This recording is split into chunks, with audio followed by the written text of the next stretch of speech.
Welcome back to another Mackham in the Middle podcast, once again in partnership with FanHub Football. It's another reaction podcast after a 2-1 away win against MK Dons. And Kyle, John and Dylan are here with me to discuss the highs and the lows of yesterday's game, mainly highs, of course. And it is very early for you, Kyle, isn't it? But I can imagine it makes it that little bit easier to get up on a morning after a win. Yeah, definitely. And I'm a new father. I had a kid back in March, so there's not really much of a sleeping in pattern anymore as I'm learning, which is fine. So yeah, up bright and early, got my coffee with me, so I'm definitely ready. What coffee did you go with? Oh, I just go with just a local one, just like an espresso blend. Just drink it black, I'm a simple guy, so It's standard. Yep. Fair enough. The crazy thing from yesterday's game, John, this is now the best start to a league campaign we've had in 40 years, and the first time in what I think is 100 years that we've won our first 3 games in the season. Albeit, obviously, I don't think the cup was around back then, so it is hard to tell. But it is 40 years since we won our opening 2 league games. That is a pretty impressive record for all the wrong reasons, really, isn't it? Yeah, like you say, it's a mental thing to even think about that. We're normally, late finishers, aren't we? Especially in the Premier League. We'd sort of start playing well in April, and I think didn't we go a decade without even winning a game first game or a game in August? You know what I mean? So, these little things just might just be falling into place for us. So hopefully, it is the start of a good season. We never ever get going. So, early on. So it's nice to see us do it this time. Yeah. And Dylan, for you, I suppose I'll just ask you, are you coping with the hangover better than you were last week? Not gonna lie, not really. I've got a bit of a sore head. I didn't get back till very late because our minibus driver decided it would be a great idea to put as little amount of petrol in as possible. So we ended up breaking down just outside of Peterlee. So polished a few more cans off there whilst we waited for his mate to come and rescue us. But I've about recovered now. Like Bram, I'm back out a bit later on, so can't that won't last very long. Fair enough. But as I said, John, 2 wins from 2 in the league so far against 2 sides who have brought in a lot of players, ex-players of that as well. Obviously, Robson played yesterday, and the terrible trio who played for Wigan last weekend. And on paper, at least, I suppose that's probably 2 of the tougher games you're likely to have this season. And we came away with 6 points. You can't really ask for too much more. No, we can't. Yeah. Go on, Carl. Go on, you take this one. I was just gonna say, yeah, these feel like points that toward the end of the season are gonna make the difference. Especially with our squad not really being finalized yet. So managing to pick up these 6 points against teams that will likely be there or thereabouts is huge. Yeah, go on, John.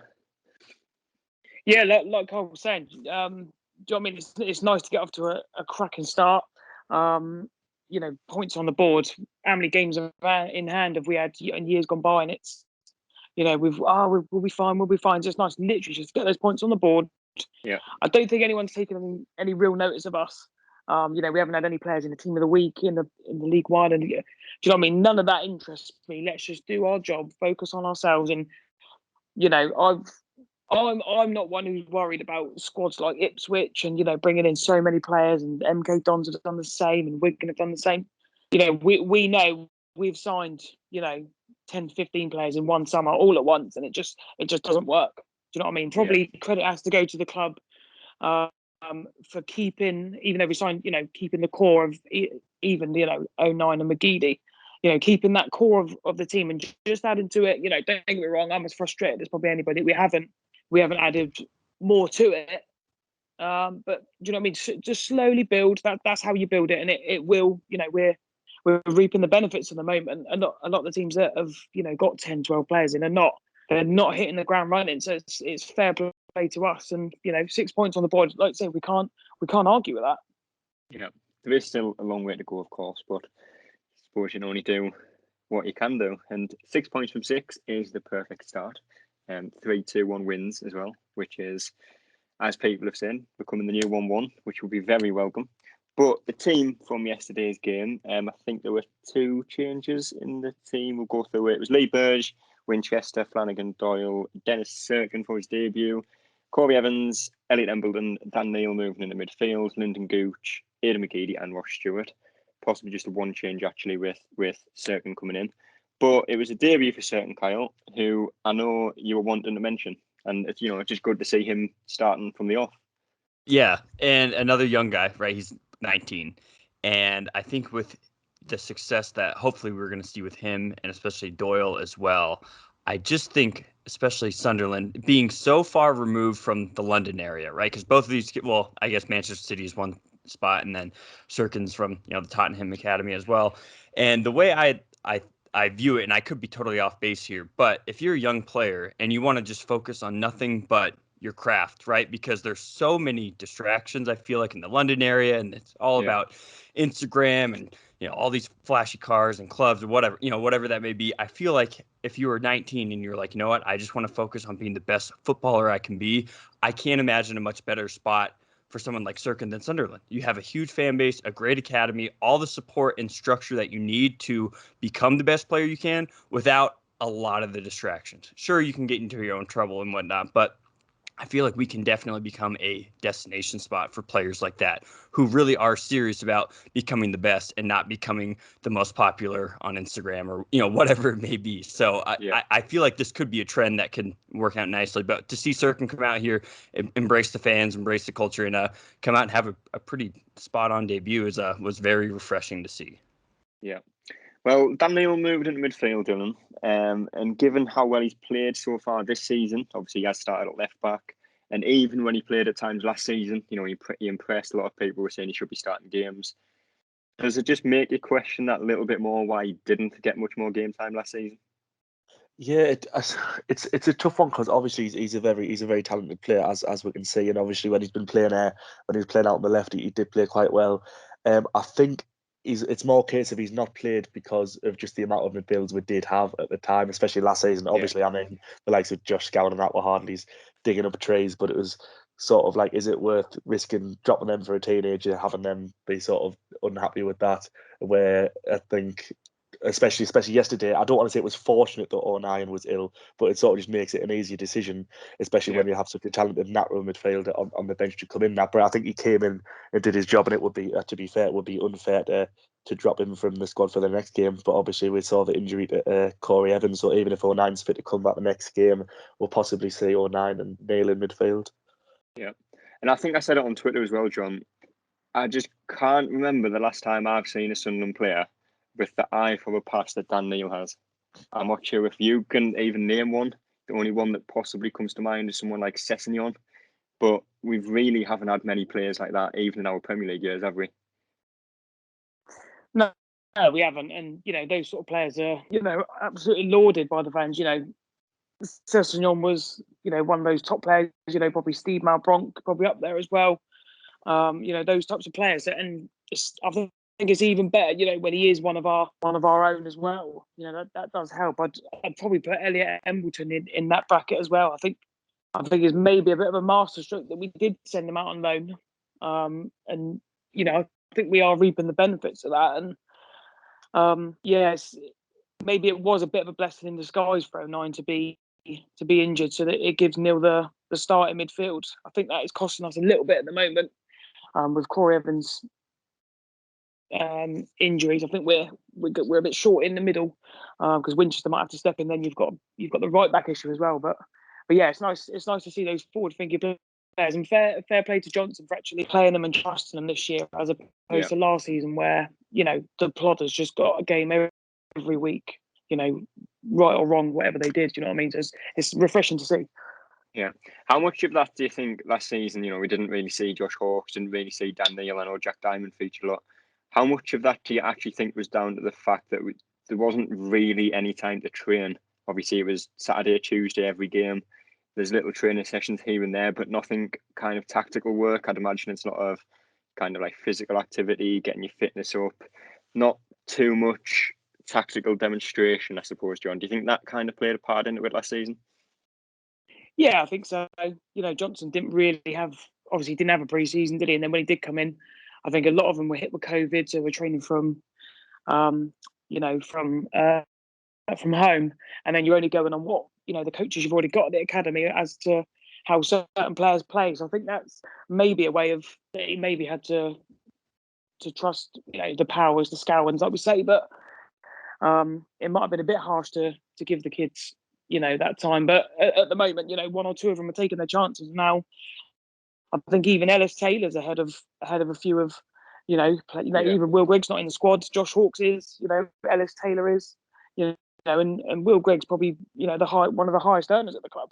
So it is absolutely refreshing to see. And we should have been using this academy, years ago. Let's be honest. Do you know what I mean? How many youngsters have? I think even Greenwood was on the bench for Leeds yesterday in the Premier League. Do you know what I mean? So you're telling me these players couldn't have helped us in League One? That's absolutely rubbish, and it's been misused. And it's good to see now we're tapping into every single. We don't have to go out and buy, a proper forward-thinking midfielder because we've probably got two of the best, and they are our own players. So it's all going well. Yeah. Well, I missed the first 10 minutes or so of the game yesterday because obviously with the international rules and the EFL streaming rules, now that fans are allowed back in, sorting the VPN and stuff out can be a pain. So I did miss the first 10 minutes, but ultimately it was mainly Sunderland, a lot of attacking, a lot of possession, a few half chances, but nothing too clear cut. And although it did take a bit more time yesterday to get going, as it did against Wigan, we just seem a lot more fluid going forward, Kyle, a lot more composure on the ball. It's just a completely new look, bearing in mind a lot of the players are still the players that we had last season. Without a doubt. And I think we saw that, you kind of mentioned that with Neil and his having an eye for pass. You definitely saw it in those first few minutes because MK came right out of the gates, and it got real chippy too within that first 10 minutes as well. We had that incident where Embleton completely just pushed over the player, but after a little bit of kind of some cheap little tackles and things like that. So it was good to see that outside of maybe Gooch, the team as a whole held their composure pretty well for those first 10 to 15 minutes, because if you get an early yellow or start giving the ball away cheaply and give them all the momentum, it could really go south. But the fact that, Embleton and Neil, Corey Evans were able to retain the ball and find those kind of outlet passes, and Neil had a few too, and he was very close to connecting on a few others that, he had the eye for, it just didn't quite have the ability yet, which I think he'll grow into. But great to see. Totally calm the nerves a little bit and allowed us to set up our attack and our philosophy without giving MK Dons too much momentum, too many advantages and things like that. Yeah. So yeah. Well, we did take the lead in the first half, and it was just a few minutes before half time. McGeady ball in the box.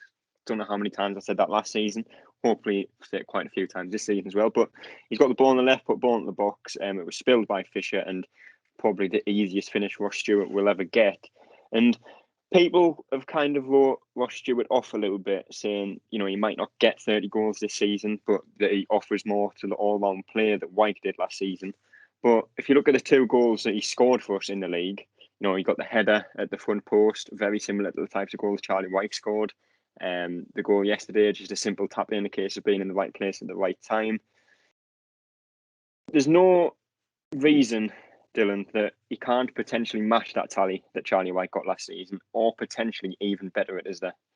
No, definitely not. As you said, he's sure he's capable of scoring goals. Obviously, the ones he scored, as you said, have been similar to those that Charlie White was scoring. I think people who are saying that are more just using that as a way to sort of emphasise how much what else he offers that Charlie White didn't offer. Yeah. So obviously making the runs, especially the goal he scored against Plymouth last season. I remember, I'm pretty sure he was behind the halfway line when the ball was played, and he beat both the defenders to the ball. So it sort of shows that he's definitely capable of getting the goals, but it's all around play. I reckon he'll be able to bring obviously the wingers into the game a bit more, like the way White did in the first season when Maguire and Gooch both got double figures. But I think he's definitely. It wouldn't surprise me to see him up there with the top scorers in the league come the end of the season. Yeah, and John, you look at Ross Stewart, and I think a lot of fans at the start of the season, and I still think we do need a striker. But I think a lot of people were kind of thinking we needed to sign a starting striker and have Ross Stewart there when we need him. But from what we've seen of Stewart when he started the games this season, obviously he's won 2 penalties, got 2 goals. Nearly got another, well, could have had 2 or 3 yesterday, to be fair. I know there was one that went just wide of the post. there's no reason again why Ross Stewart shouldn't be the starting striker for the whole season. Really, there's nothing that he can't do by the looks of it. No, of course there isn't. And we've watched Charlie Wyke, and all right, the goals were good. We can't get away from that, and they got us for a lot of games. But like you guys are saying, there's no reason why he can't get something like 20, 25 goals. He's a much all round better striker. Is a lot more mobile, can run the channels, and because we're playing such a much more expressive type of football, there's going to be a lot more players in the box. We're a lot more forward thinking as opposed to last season. Protect whatever we can nab, and the chances are going to come. Like you say, I was probably a bit disappointed yesterday. He maybe didn't get one or two more, or even put his hand up for the penalty. But yeah, he's obviously the striker. But I think we will, even if we get like that Jefferson. I think we do need someone who needs to be hot on their toes that can either play with him or be good enough to put that much.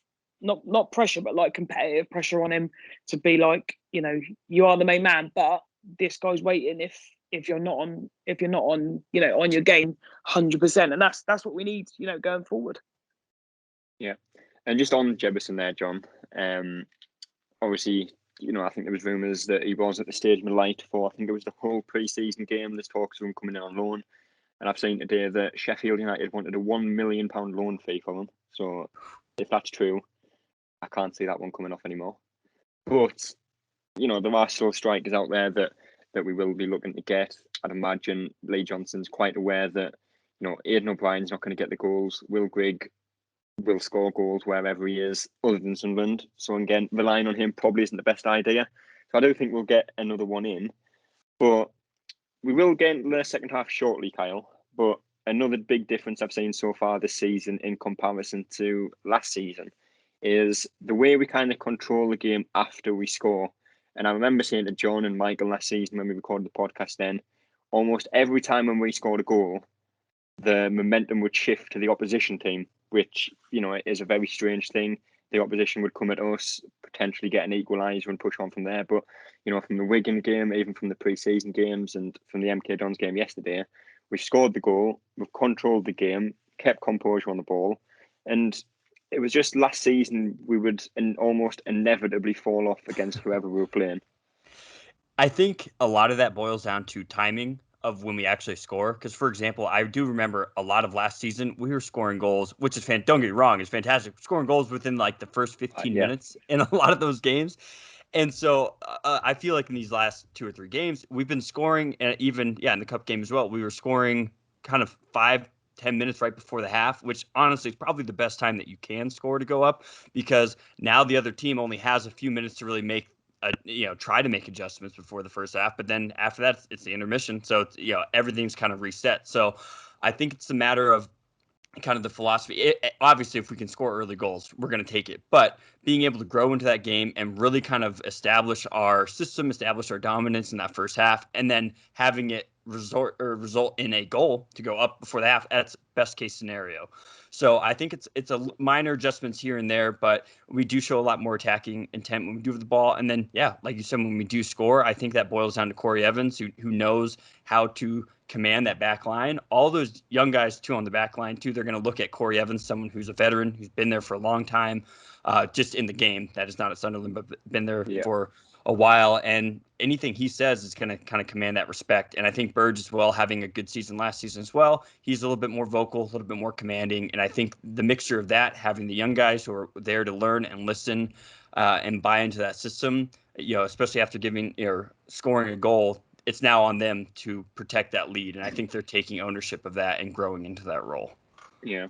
Well, it was 1-0 at half time, and soon into the second half, as Kyle said there, we actually did get an early goal in the half. Embleton scored his first ever senior goal for the club. There's a few ricochets on the edge of the box. It's come out to Dan Neil. He's played it into Embleton, and it was a great finish, chipped it over the keeper.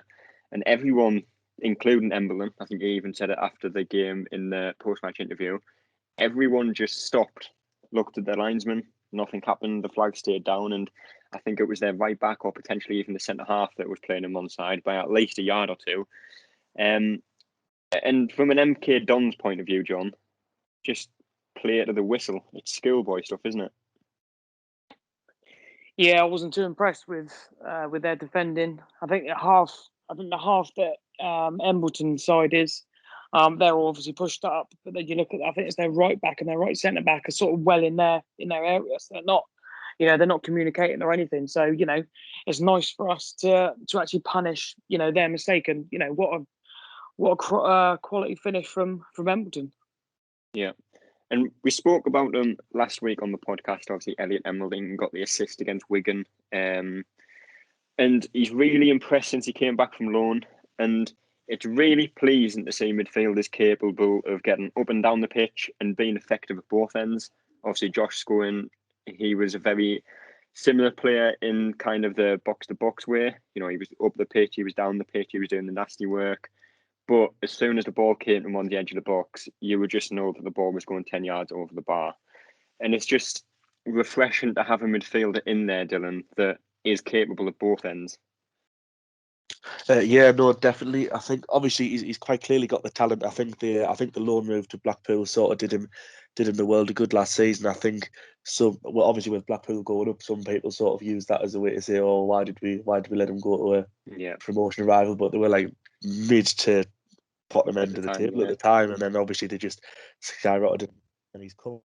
It's just blatantly obvious that he wants to play and he wants to do well, because I mean at the end of the day, this is his club, and he wants to do the best for it. And I mean he looks very tenacious every time he plays, and you could just every time he was going for like the 50-50s, he was eager to get forward every time he got the ball. It's really refreshing, because as you said, with the likes of the Josh Scowen and like power in midfield last season, would really lack that. Yeah, it was just I think the thing is with Power and Scowen last season as well is, like I say, they were both keen to get up the pitch. They were both keen to get like back, come and help defend John, but they just weren't really built for that, were they? In terms of Scowen couldn't shoot to save his life. Obviously, Power did have a shot on him when we first signed him, and that kind of seemed to disappear a little bit. Obviously, I'll always go back to the last game that he did play for us, the semi-final against Lincoln. But you look at the likes of Embleton, who we've mentioned, Dan Neil, Dennis Serkin, very young player. It is good to see a lot of young players involved, as opposed to previous seasons in League One, where we've re-signed Danny Graham. He's here to pick up another paycheck. If we get promoted, good. If we don't get promoted, what difference does it make to him? But with Embleton, Neil, they're all going to have aspirations of playing in the Premier League, playing in the Championship. So to them, for us to get promoted, it means as much to them as it does to us, doesn't it, John? Yeah, of course it does. Yeah, and we've always wanted you need to get the right blend of youth, and with Corey Evans in there, he can sort of just sit, hold, and let Elliot Embleton and Dan Neil just sort of play their games, even Pritchard ahead of them. Do you know what I mean? It's nice for us to have a midfield that actually looks in some sort of attacking balance, as opposed to, like you say, Power, Leadbitter, Scowen. They're all similar. They're not renowned for their goal scoring, even though Leadbitter was our second top goal scorer. So it's nice to see that. It's nice to see youth being given a chance, and they'll run rings round any elder midfield. Imagine those two playing against probably Corey Evans, will probably will run rings around them. So it's nice to see us break up that that midfield. Or what's to say, sort of like sort of dinosaur-esque, sort of past me. Do you know what I mean? We've had it for so long, just slow pedestrian. Now we're literally quick turn bang, and we actually can play that way. We're not trying to play above ourselves. We're actually playing the way that suits us. And if we go, I said it last week, if we go toe to toe with any team, which I think we can, there's no reason why we shouldn't, get out of this league. No reason at all. Yeah. Well, as I said before, when I said it, I was kind of implying to the first goal more so than the second goal.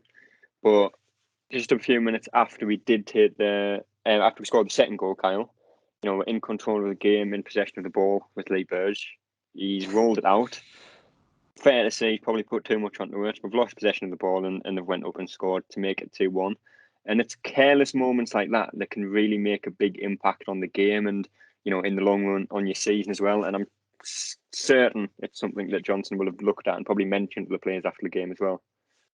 It's a lot easier to learn from a mistake like that when you do have a 2-0 lead. I would Yeah. say. And while Burge, I think overall did have a pretty damn good game, but that that one definitely stood out. You could tell he was just a little too, we had just scored, the emotions were high, and you could tell immediately after that, though, he knew he made a mistake. Obviously, that's pretty apparent. Yeah. And fair play to MK Dons, because that was a beautiful little quick movement of passing, and Troy Parrott with a nice, Good finish as well. a great finish. And like I said, it's a lot easier to take away what can you learn from that when you do have that lead versus last season when maybe the goals weren't coming as frequently or things like that. If that would have likely been a 1-0 game last season, and that would have been the goal that tied it, and then we sure as hell would have gone to just Dropped off. finish at a 1-1 draw.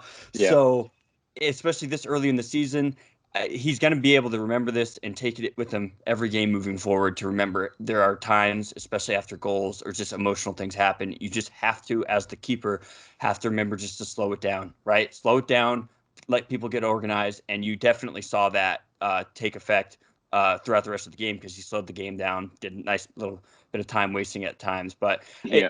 it's easy to blame him for that. Is a bad decision. He learned from it, and it can only make him better. I can't imagine he's going to make that same sort of mistake again moving forward.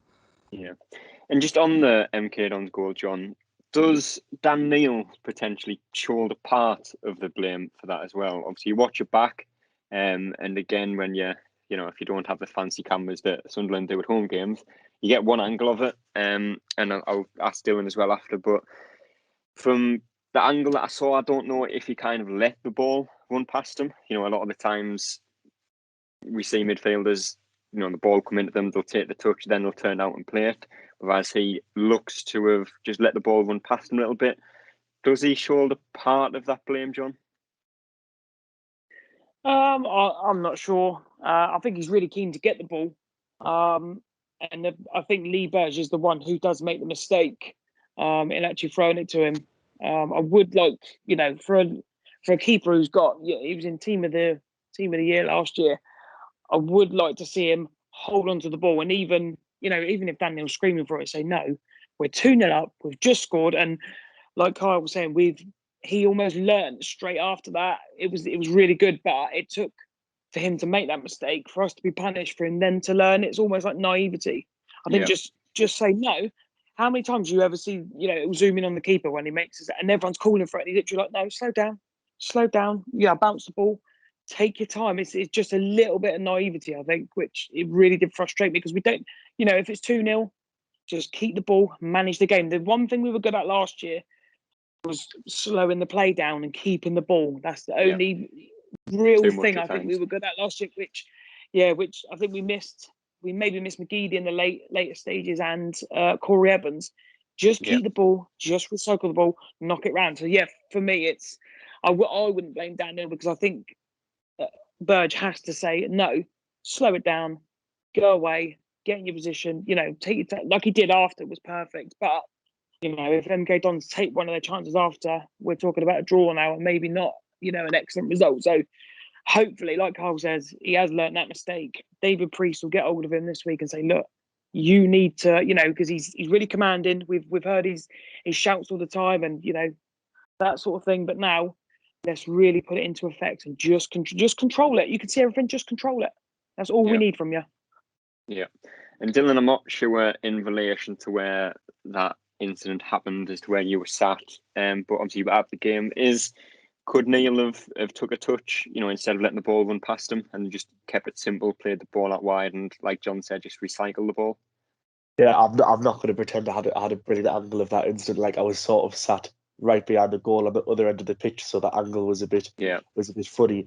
But I mean, at the end of the day, it's sort of like, even if Daniel could have done more, and I don't know whether he could have, because I couldn't say it too well, but he wouldn't have had to if the ball hadn't been put out by Burge in the first place. So whilst it was probably, even if he could have done better, it's sort of, his keeper shouldn't have put him in that position, if you know what I mean. So I think Burge has got to do better there in future, because I mean, he does make the occasional mistake like that, but he is a good shot stopper. He just needs to iron out these sort of mistakes and try and keep some clean sheets, because we're obviously yet to keep one. Yeah, we are. That's what we were good at last season as well. But that mistake did kind of unsettle us for what I would like to say for the majority of the second half as well. That little bit more pressure, knowing that you now only have a 1-goal lead.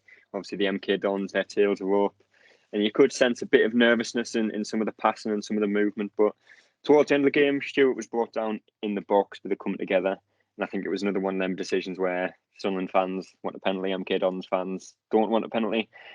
But you're going to get them all season. But it was Gooch that stepped up to take it, John, and obviously it was saved.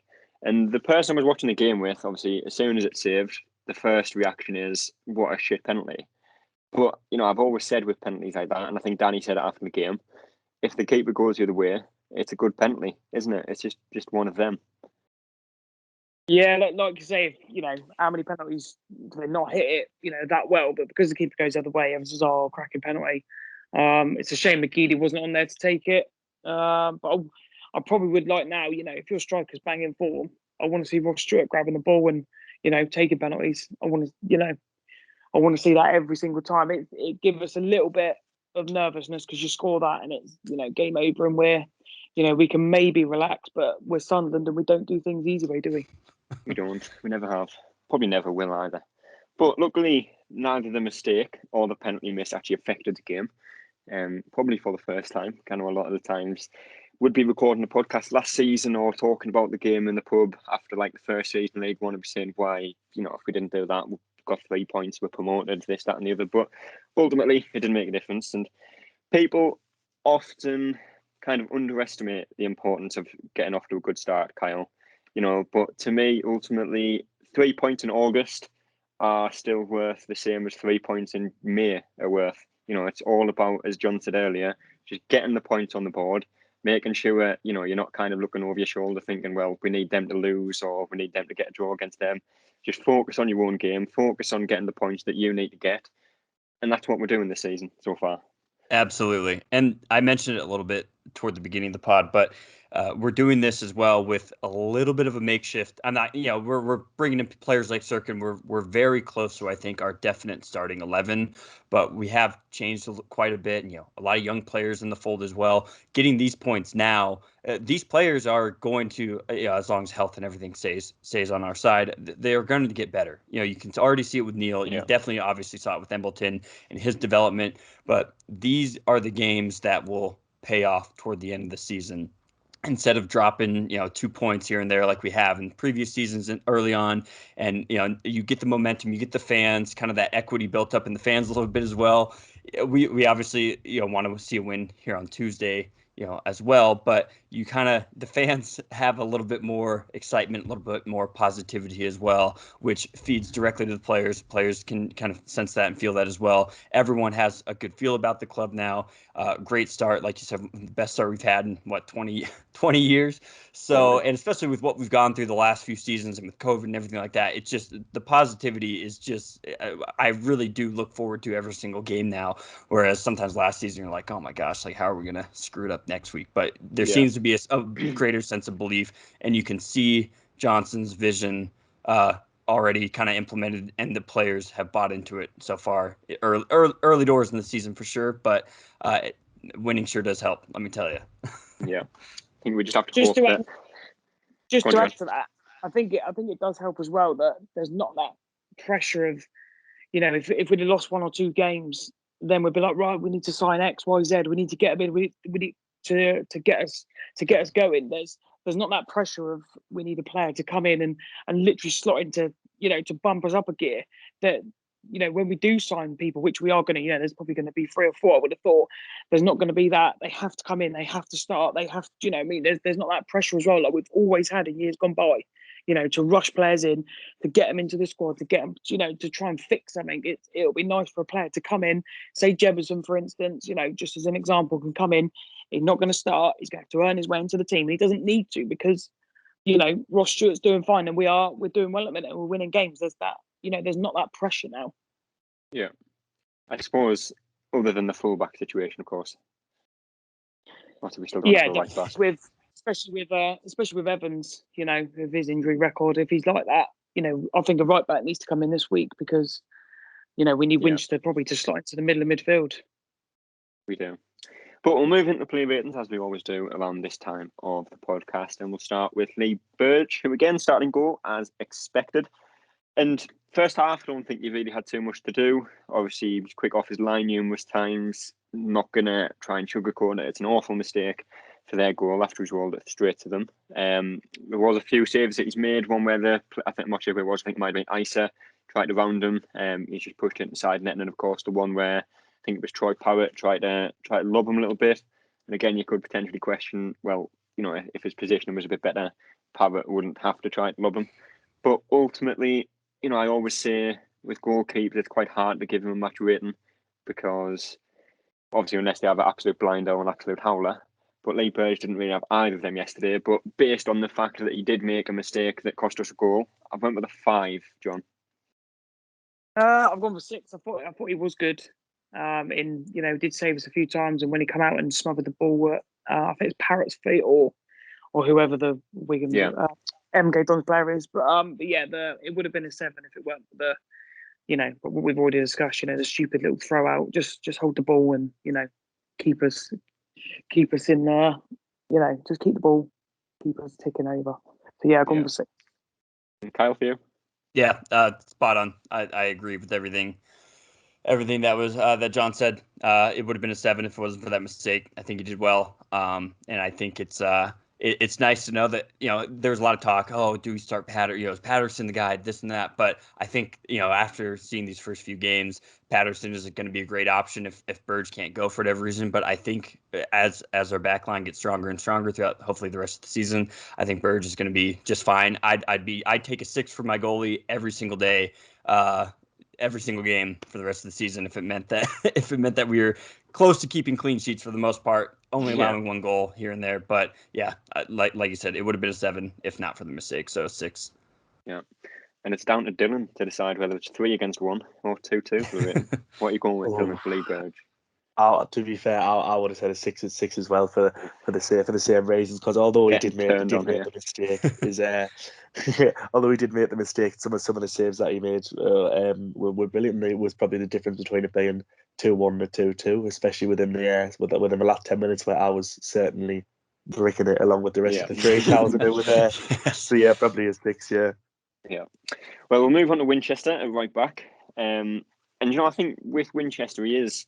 Obviously, we saw O'Nien last season, and we kind of said the same about him. He played centre back, left back, anywhere on the pitch, and did a job.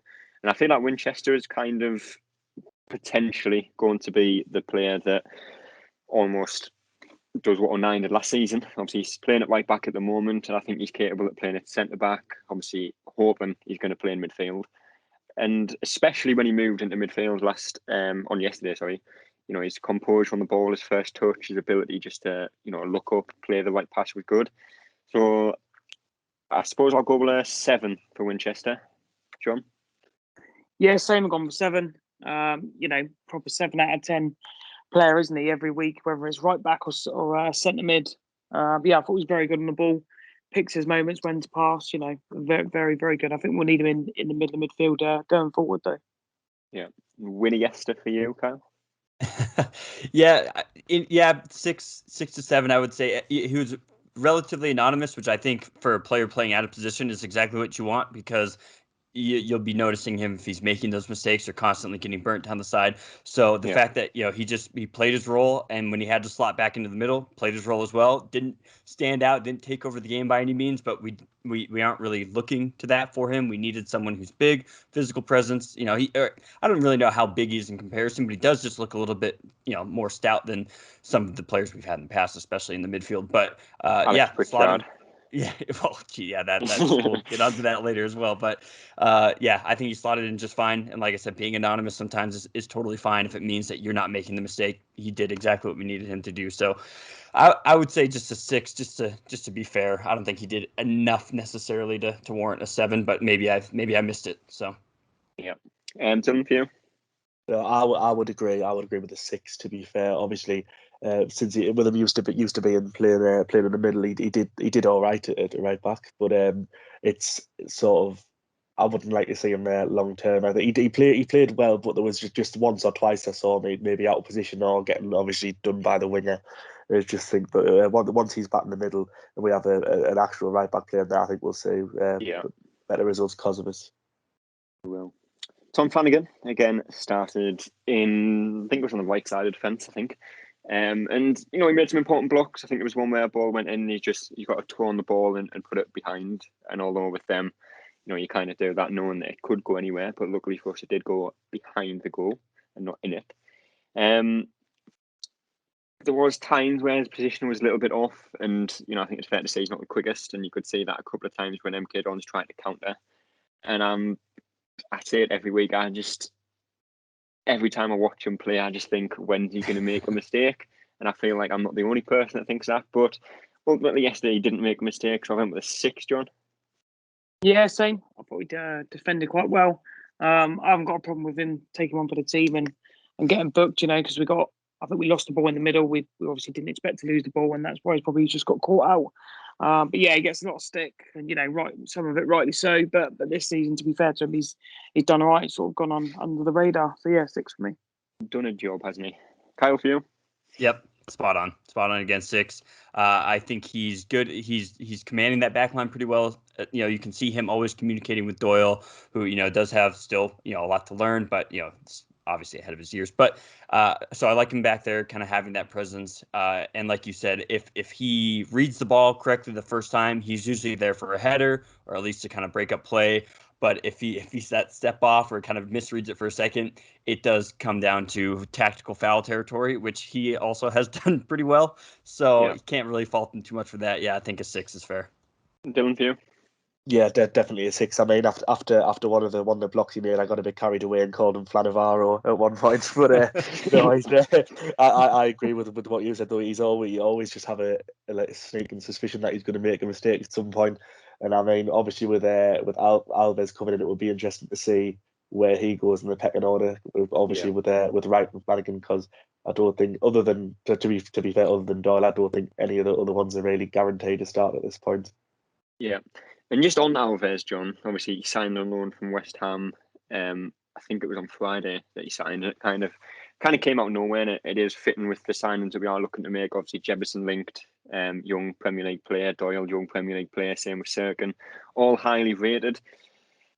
I'm not entirely, I don't know anything about Alves. I'm not going to pretend I do, but I think he is a right-footed centre-back that does play on the right-hand side. Do you think with, the addition of him, obviously I think he's quite highly rated at West Ham. They are short of centre-backs at the moment. I was reading through the tweets of when West Ham announced the deal. Do you think West Ham would allow him to go on loan to a League One side if he wasn't guaranteed game time? No, not in this day and age.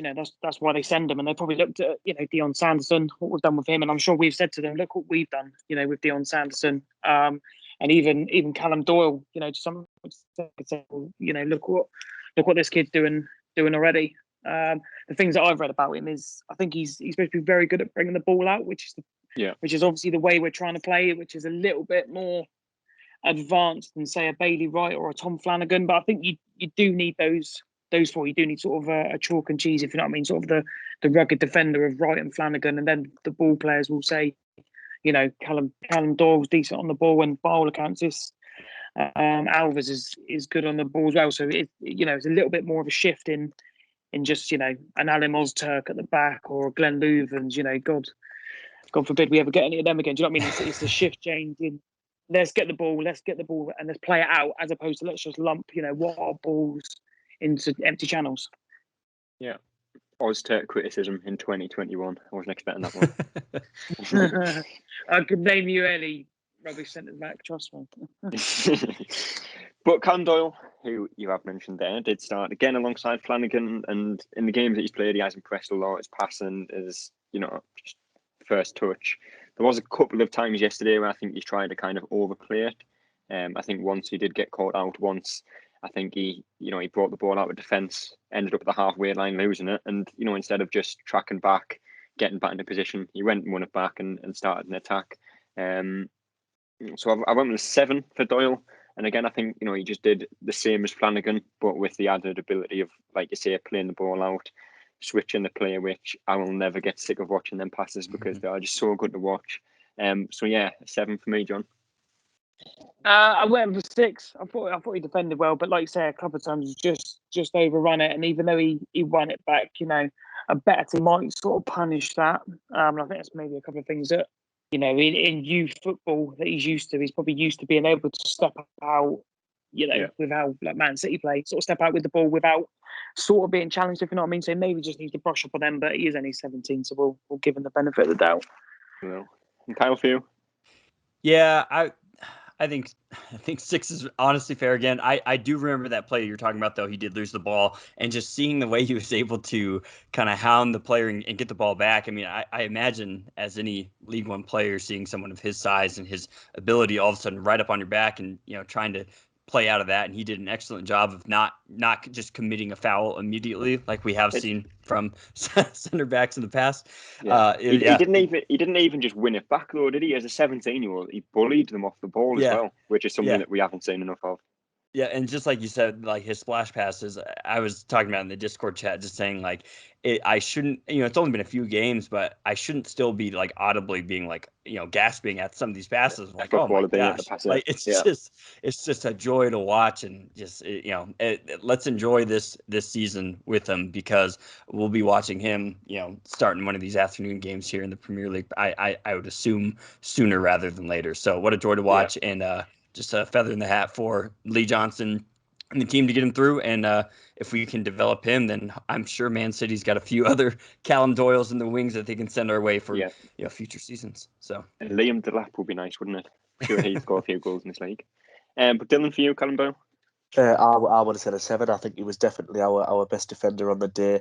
And as you have touched on, I think his passing, just considering he's 17, is just unbelievable. I mean, I remember against Wigan, I remember raving about one of the long balls he played over to Gooch on the right wing, and then he just played the exact same pass yesterday. Yeah. I thought it was brilliant. But to be fair, from that position, I always panic no matter who's playing the ball, because I always remember when Tyus Browning tried that exact pass and ruled himself out for the rest of the season. So it's nice to see someone who's actually able to pull it off, I suppose. But yeah, definitely, I thought he was very good. Yeah, and the last defender was Dennis Cirkin. Obviously, a debut, pleasing debut as well, I think. And it's nice to see a left back sign, first of all. And it's nice to see a left back at the club with a bit of physicality about him as well. Obviously, you've got, God forbid, mention his name again, McFadzean, who was at last season, and he wasn't very physical. He wasn't tall. He wasn't quick. He wasn't anything.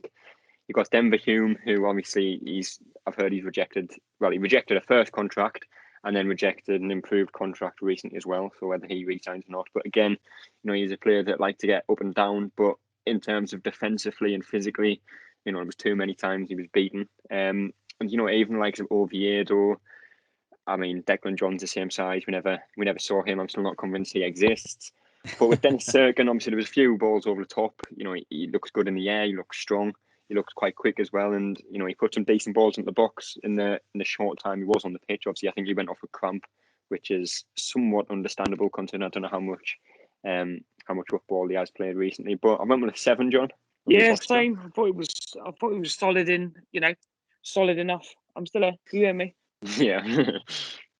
I was saying he was solid enough. In going forward and defending. A bit of a shame we lost him. But obviously he hasn't played, proper competitive football for, any time. So, it's one that bodes well for the future. Yeah. Kyle, for you? Yeah, same. And one comparison that you did kind of touch on with, having Denver Hume also, possibly here, possibly there. The one thing I really liked from Hume's game is when he would get the ball down the wing, instead of just going farther down the wing, he would cut it inside. And Cirkin did that same exact move yesterday, same exact run, went inside, was able to beat a few defenders, and then play it back out to the right, completely switching the field, going through kind of the run of play. So if he's able to deliver that, don't get me wrong, having the depth and having Hume, someone who's experienced, would be great. But what I saw from Cirkin yesterday, outside of maybe the endurance, which that will come with more time, I think we picked up exactly the player that we needed, that we're looking for, someone who's able to get on the ball, cut inside. He has a bit of height on him as well, which looks nice. So between him and Hume, I mean, I don't think we're really going to be, really reaching for, this player does that. I think he does everything that Hume does, and he's younger. and a little bit more about him. He's going to have something a little bit more to prove, being the new guy at the club now. And yeah, I was very impressed with him. I would say a 7 if he would have made it the full 90, but another 6 for me. I'm pretty across the board, I feel like, with these 6s. So it does kind of fit with the theme in the podcast. We had a lot of 6s last season as well, didn't we, John? Possibly too many. Mostly, yeah, and a few 2s. A couple of 2s, yeah. Again, God forbid to mention his name, but you can imagine who. But anyway, Dennis Serkin, Dylan? I probably would say 6 as well. Don't get us wrong, he looked good, but I think it was also like you could tell that he'd only been at the club for like 2-3 days, which is obviously fair enough because he had been, wouldn't have had the chance to maybe train properly. The only problem I had with him was, I think, Tenai Watson or whatever his name was did do him for pace a couple of times to get down the wing. Thankfully, he had about as much end product as my 5-foot arthritic nana. So, but I had maybe they'd done a bit more with the balls that that Watson had put in. He might have got a bit of a lower rating, but I think overall he was good, especially going forward. Yeah. Corey Evans, again, I think he's a player that I will like to see a lot this season, provided he does stay fit, which of course he did get an injury yesterday. There was a few 50-50 challenges that I think he lost that, against Wigan he didn't lose. I don't think he lost a single one against Wigan. With a couple that he lost yesterday. But again, played some neat stuff, kept the ball moving. Again, up until he did pick up the knock, which hopefully doesn't keep him out for too long, because obviously with the lack of right backs and midfielders, I suppose, in that position, it won't be ideal. But I went with a 6, John.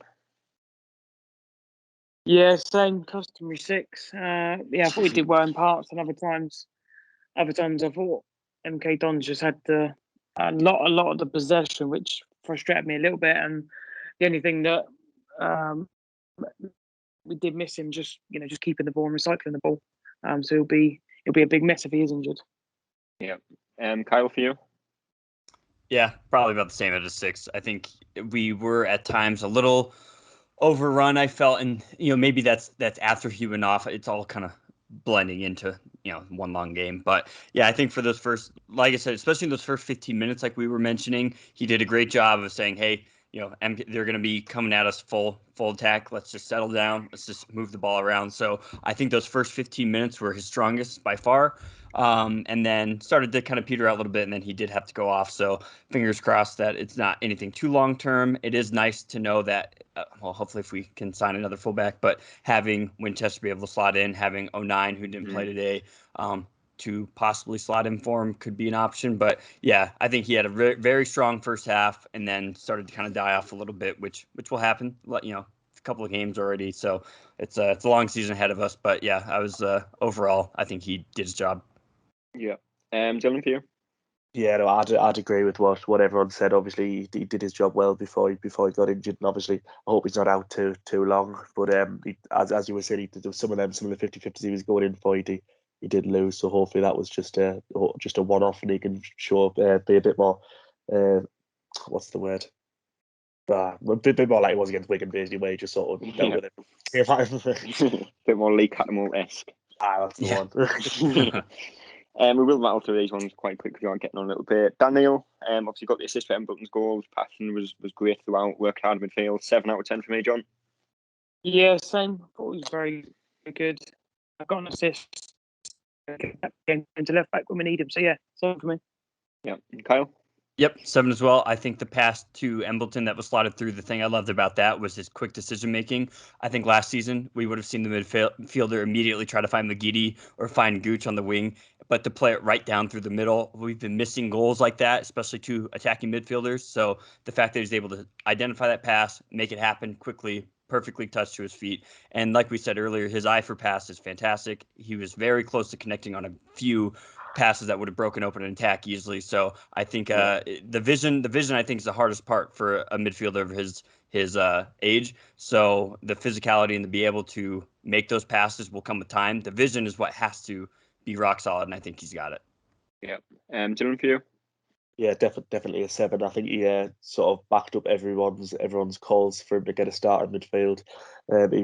His passing is good, and I think as you were saying just there, he's got good vision there, especially for his age. I think he's only going to get better as the season goes on. Hopefully, he gets a bit more game time, which it's looking like he will be. Obviously, with the Evans injury, depending on how long that is. Yeah. Elliot Embledon, obviously good finish, calm finish to get his goal after he did beat the offside trap. Nearly got the assist as well after he's played, a pass that I can't ever remember seeing a Sunderland player make when he's played it through to Stewart, and I think it just kind of bounced up off the turf a little bit, and it was saved by Fisher. But 8 out of 10 for me for Embledon yesterday, John. Yeah, same. I thought it was excellent, and top finish. Maybe some players might. He sat the keeper down and scored. He's always looking to make something happen. That's what we like. Kyle, for you. Yep, great job. Even though he thought he was offside, good job of putting in a good shot, because I think we would have seen, I think even last season, Charlie White sometimes would just like kind of chip it right to the keeper, or just not really at least attempt a goal, because you just don't know playing to the whistle. So I like seeing that once he got in there, he just fired that ball right past him. So good for him, and that's great to see him get his first goal for the club. Loved his post game interview too, where he basically said, the loan was great for me, but he came back to Sunderland knowing that this was his club, and he said his club, which you love to see. So more of that, more of Embo. Let's go. Yeah, and Dylan, for you.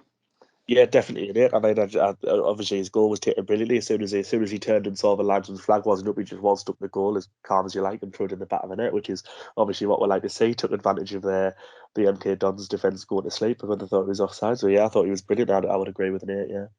Yep. Moving on to tackling and Gooch. I think there was, especially in the first half, kind of let his frustration get the better of him at times. Needless fouls. I think there was one where he's just jumped into the back of someone.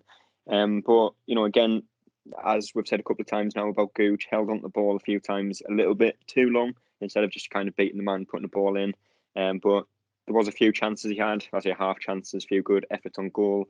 Did look quite dangerous when he did get the ball, and obviously he's missed the penalty. I went with a 5 for Gooch yesterday, John. Yeah, same. We've gone with a 5. He should score his penalty. But the frustrating thing was the first half, he was more interested in just sort of trying to win a free kick and get involved, as opposed to just playing this game, try and go at him. And once their player was booked, eventually, I don't think Gooch even went near him. So that was a little bit frustrating. So yeah, I've gone with 5 for Gooch. Yeah, Kyle, for you? Yeah, I think 5 is spot on. Got to be better than PK, which is weird because he's taken a handful of penalties for us, and every single time he just rockets it. Like top, I mean, some of the best PKs you can ask for, and I think he was just trying to get a little too cute with it. But he owned it. He owned it on social media. Apologized to the fans, that I like to see.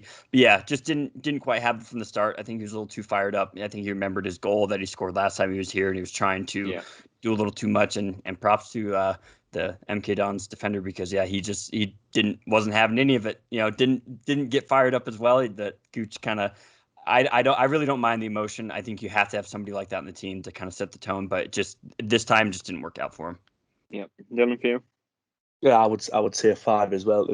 I really like Lyndon Gooch, but the thing with him is, especially early in the game, if he gets if he gets himself riled up a certain amount, his sort of head's just gone for the majority of the game. And I think as Drew said, he was more looking to win fouls than he was to get forward. He put a few crosses in. I can't remember any of them creating any decent chances and for the penalty, to be fair to him, it looked to me like Stewart had asked for it, and then he was sort of like, no, I'm taking it. He looked like calm as you like, and then he sort of, as he was about to take it, he looked over to the massive crowd of lads who were getting ready to jump on the pitch if he scored, which I may or may not have been a part of. And then you just saw him, you just tell by his face that he was going to miss it, and obviously keep going the right way, and but it happens, and then hopefully you just put it behind him and get back to his best against Burton on Tuesday.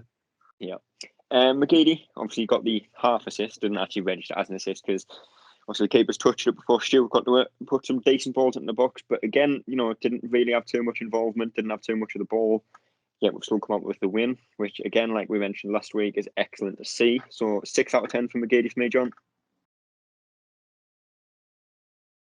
Same, gone with 6. I thought he was okay, but did a few things in the first half. But teams again, they probably doubled up on him. It just wasn't. We weren't able to take our chances sort of elsewhere on the pitch. If someone's marking him 2 players, someone should be free somewhere else. We need to work that out quickly and get the ball to those sorts of players. But yeah, quiet one, but hopefully he'll step up anyway. Kyle Hugh. Yeah, 6 for the assist. And like we mentioned last week, it's nice not having to consistently rely on him every single time. But now we can pick and choose and just say, hey, this is now a good time. We see him open, and he's at least, even if he doesn't touch the ball too often, we do know the balls that he's going to deliver is going to be a quality one. So, quality over quantity, I think, is how we're looking at McGeady at this point in his stage in his career. Still one of the best players on the field, but yeah, he's still dealing with the knee injections and things like that. Kind of had a rough offseason, so it's probably, if he may grow into the season, but 6, I think overall, good assists, and just nice to see that we don't always have to go through him every single time we have the ball. Yeah, Dylan. Yeah, I would agree with a 6. I don't know if it was sort of just an off day for him, or if, as you said, he's still dealing with the injections. But just in some parts of the game, he was really static. And I mean, the bloke who was stood next to me, he's going mental. He said he looked like he couldn't be bothered to move for most of the game. But I don't think it was a lack of effort. I think it was more just it wasn't his day. But as he was all right. But it's not. Obviously, when we have such high expectations of him based on how he plays most weeks, it was not great. They're not great against them, I must say. Yeah. And the last player, Ross Stewart, obviously he's got his goal, proved to be difficult to handle for the defenders, and obviously won the penalty as well. Good movement again. So 8 out of 10 for me, John. Yeah, same with me. Well, good finish. Obviously led the line well. So much better than last season's strikers. And if I was being slightly critical, he maybe should have scored maybe 1 or 2 more, but he did score and we did win. So, we can't complain.